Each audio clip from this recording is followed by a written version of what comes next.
Salut, j'espère que tu vas bien. Pour ceux et celles qui ne me connaissent pas, mon nom c'est Virginie. Je suis une éducatrice spécialisée de formation, mais je me spécialise surtout dans l'accompagnement des femmes au quotidien pour les aider à atteindre leur objectif. Donc, je suis une coach personnelle, en d'autres mots, en d'autres termes. Donc aujourd'hui, je fais une vidéo sur l'entraînement, mais plus précisément par où on commence lorsqu'on veut s'entraîner. Donc, on commence ça. Lorsqu'on veut s'entraîner, il faut trouver une méthode. Donc, ça peut être le gym, comme ça peut être les cours en plein air, ça peut être l'entraînement à la maison ou de la natation. Bref, tu peux toutes les nommer si tu veux, mais il faut que tu trouves ta méthode, il n'y a pas de secret. Donc, quand tu veux commencer à t'entraîner, à te remettre en forme, à bien te sentir, il faut que tu trouves ta méthode. Laisse-toi le temps d'essayer des choses. Tu as le droit à l'erreur, on est des êtres humains et on va tous en faire. Et c'est pas parce que tu essaies quelque chose que ça va être fait pour toi nécessairement, mais donne-toi donc le droit de l'essayer.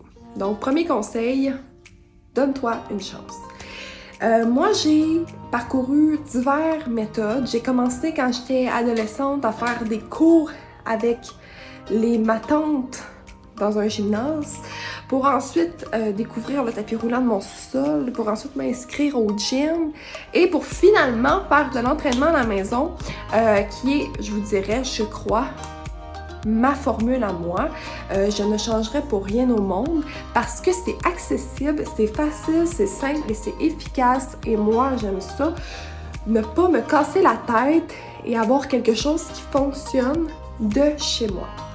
Donc c'est pour ça que moi, ma méthode, c'est l'entraînement à la maison.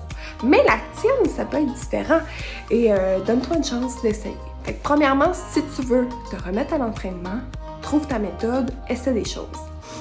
Deuxièmement, quand tu veux te remettre à t'entraîner, fais-toi une feuille. Là, tu vas dire, pourquoi me faire une feuille? Une feuille de quoi? Une feuille avec tes objectifs et une feuille avec le pourquoi tu t'es remis à l'entraînement. Souvent, on va abandonner en cours de processus parce que nos raisons motivationnelles sont pas assez fortes et parce qu'on oublie le pourquoi on le fait. Donc, ce que tu vas faire, dès maintenant, va te chercher une feuille, cours quelque part, aller te chercher un crayon et note sur une feuille les raisons pour lesquelles tu veux t'entraîner. Que ce soit pour perdre du poids, que ce soit pour te raffermir, que ce soit pour te sentir mieux ou pour passer le temps, écris-les et mets-les dans un endroit stratégique. Okay? Moi, je pourrais le mettre sur ma porte comme ça le matin quand j'ouvre ma porte, je tombe face à face avec ma feuille. Et j'ai les raisons claires. Donc, si un matin, je me lève et que ça me tente pas de m'entraîner, eh bien, paf! Boum! D'en face. J'ai les raisons. Puis, si les raisons pour lesquelles je le faisais au départ me motivaient, bien, il n'y a pas une raison pour lesquelles il ne pourrait plus me motiver quand ça ne me tente pas. Donc, voilà, c'est simple. Il faut absolument que tu fasses ça. Il faut que tu trouves ton why, ton pourquoi. Puis, une fois que tu vas l'avoir, ton pourquoi, ça va être simple et à chaque fois que ça te tentera pas, tu te réfères à cette feuille-là et tu te bottes les fesses avec tes raisons pour lesquelles tu as commencé. Troisièmement, quand tu recommences à t'entraîner, tu dois absolument le faire le plus rapidement possible. Attends pas, si, exemple, tu commences l'entraînement à la maison, d'avoir tes haltères, tes leggings, d'avoir ton matelas d'exercice, d'avoir une pièce pour ça fraîchement peinturée avec des trucs de motivation sur les murs. Non. Tu peux le faire, tout ça, mais n'attends pas que tout soit parfait avant de commencer parce que je te jure que tu ne commenceras jamais. Ok, moi, j'ai commencé à m'entraîner à la maison et j'avais pas mon gym et que je n'ai encore pas un gym clairement défini parce que je suis en appart. Donc, mon gym, c'est ma cuisine et mon salon, ok? Donc, si j'attendais d'avoir une pièce pour ça, est-ce que je suis en train de m'entraîner? Est-ce que ça ferait déjà plusieurs mois que je m'entraîne? Est-ce que j'aurais déjà des résultats? Ben non, je suis encore en train d'attendre la pièce parfaite. Donc, tu te mets en action le plus rapidement possible. Moi non plus, quand j'ai commencé à m'entraîner, j'avais pas tous les haltères qu'il me fallait, j'avais pas de tapis d'entraînement, j'avais pas les leggings Lululemon et je les ai encore pas, soit dit en passant, parce que je m'entraîne pas pour le linge, je m'entraîne pour la forme physique, ok? Fait qu'on va mettre ça au clair. Ça sert à rien non plus que tu dépenses des centaines de dollars dans du stock Lululemon ou n'importe quel autre vêtement de fitness, si tu t'entraînes premièrement, puis que tu es débutante, que tu t'entraînes chez toi, une paire de bobettes et un t-shirt, ça fait l'affaire. De toute manière, qui va te regarder t'entraîner à part toi-même et ton voisin si tu oublies de fermer tes rideaux quand tu fais ton gym en bobettes. Donc, arrête de stresser, puis mets-toi en action rapidement. Donc, tu n'attends pas la perfection parce que sinon, tu ne commenceras jamais. Et même quand tu vas avoir tous tes éléments mis en place, leggings, haltères, gym, tout ça, il va encore avoir des affaires qui ne seront pas parfaites. Fait que ça sert à rien d'attendre, mets-toi en action maintenant. Quatrièmement, lorsque tu vas t'entraîner, trouve-toi un partenaire de succès. Trouve-toi quelqu'un qui va être là pour toi puis qui va te motiver. Ça peut être ta coach que tu vas sélectionner et choisir, qui va te botter le derrière et qui va te motiver.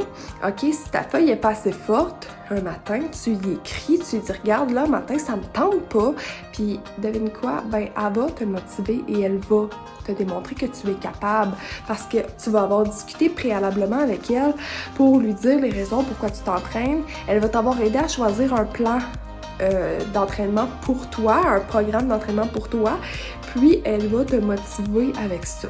Donc, trouve-toi un partenaire de succès, que ce soit une coach personnelle, que ce soit un conjoint. Moi, mon chum, là, il s'entraîne avec moi toujours. Et s'il n'était pas là, ce serait peut-être pas la même énergie, mais je serais capable de le faire quand même parce que je saurais que le matin, c'est entraîné. Fait que ça me motiverait à moi m'entraîner le soir.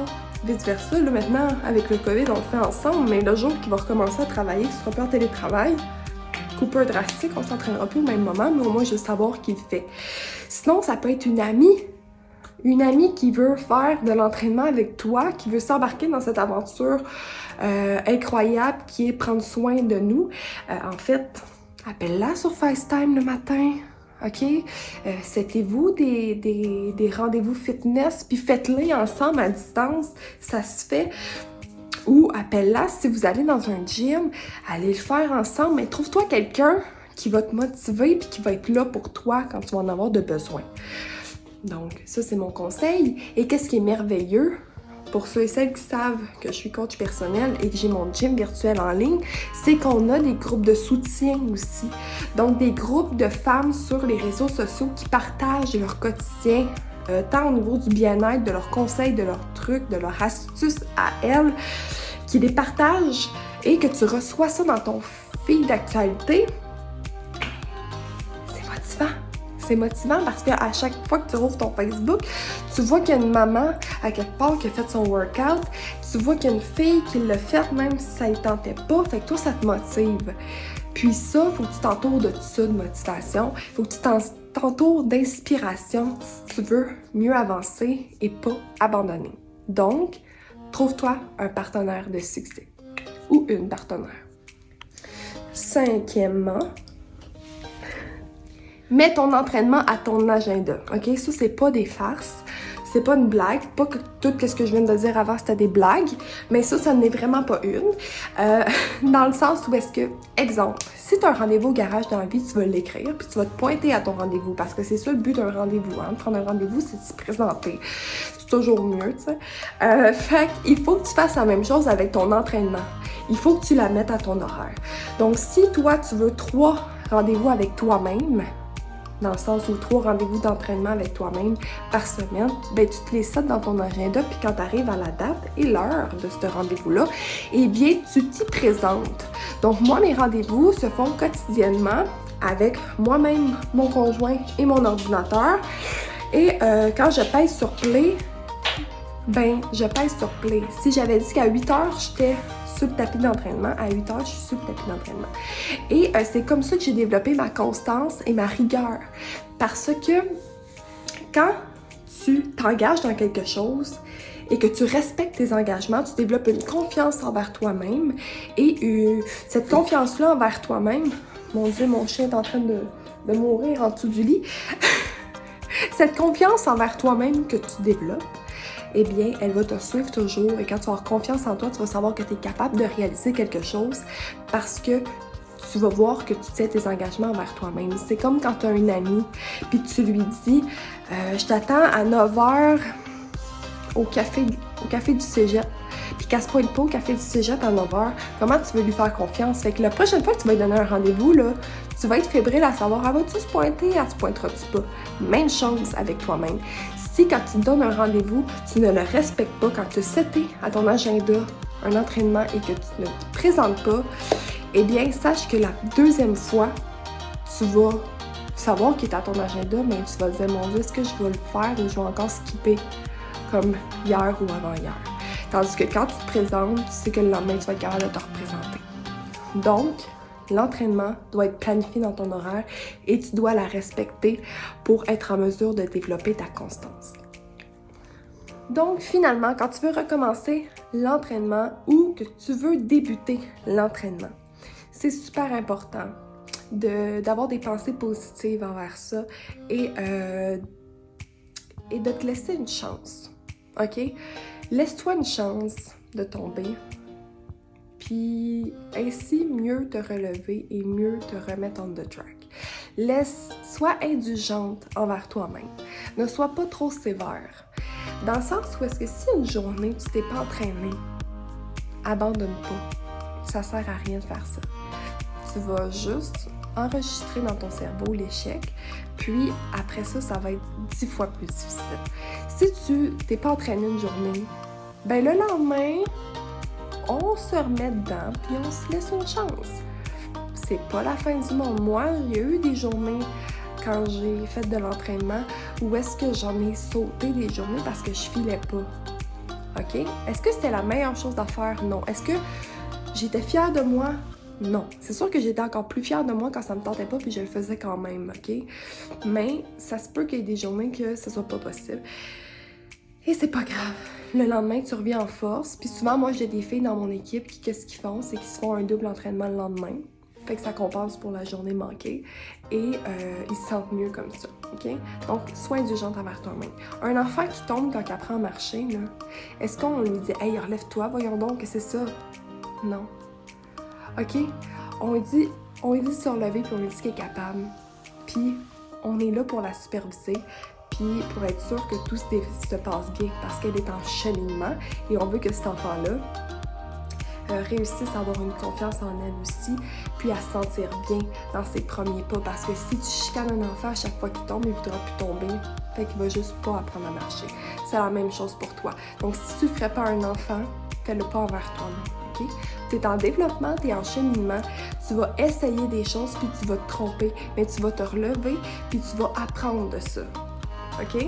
Donc je veux que tu sois indulgente envers toi-même, puis oublie pas, t'es en apprentissage. Quand on commence l'entraînement ou quand on se remet dedans, c'est comme réapprendre à marcher, ok? Mais ça se fait vite, ça se fait rapidement. Puis, t'es capable. Crois en toi, t'es capable. Donc, on récapitule. Quand tu recommences l'entraînement ou que tu débutes l'entraînement, tu dois premièrement trouver ta méthode. Deuxièmement, tu dois définir tes objectifs et les raisons pour lesquelles tu le fais. Troisièmement, tu dois te mettre en action le plus rapidement possible, donc commencer l'entraînement le plus rapidement possible, sans attendre que ça soit parfait. Quatrièmement, tu dois te trouver un partenaire de succès qui va t'aider à cheminer dans cette aventure et ce take care au quotidien. Et cinquièmement, tu dois absolument mettre un rendez-vous à ton agenda avec toi-même pour faire tes entraînements, être présente et fidèle au poste pour développer ta constance. Et j'en avais oublié, mais on avait terminé avec le fait que tu dois être indulgente envers toi-même et te laisser une chance d'apprendre et de te développer dans cet univers sans t'en vouloir si des journées c'est plus difficile. Donc, j'espère que cette vidéo-là va t'avoir aidé à te motiver, à te remettre sur le bon pied, à faire les bons choix et à prendre du temps pour toi. Donc, si jamais tu as besoin d'un coup de main, de conseils ou encore d'une partenaire de succès, ben, écris-moi, viens m'écrire, commente en bas dans la vidéo. Puis ça va me faire plaisir d'être là pour toi. Donc, on se voit très prochainement dans une autre vidéo. Ciao!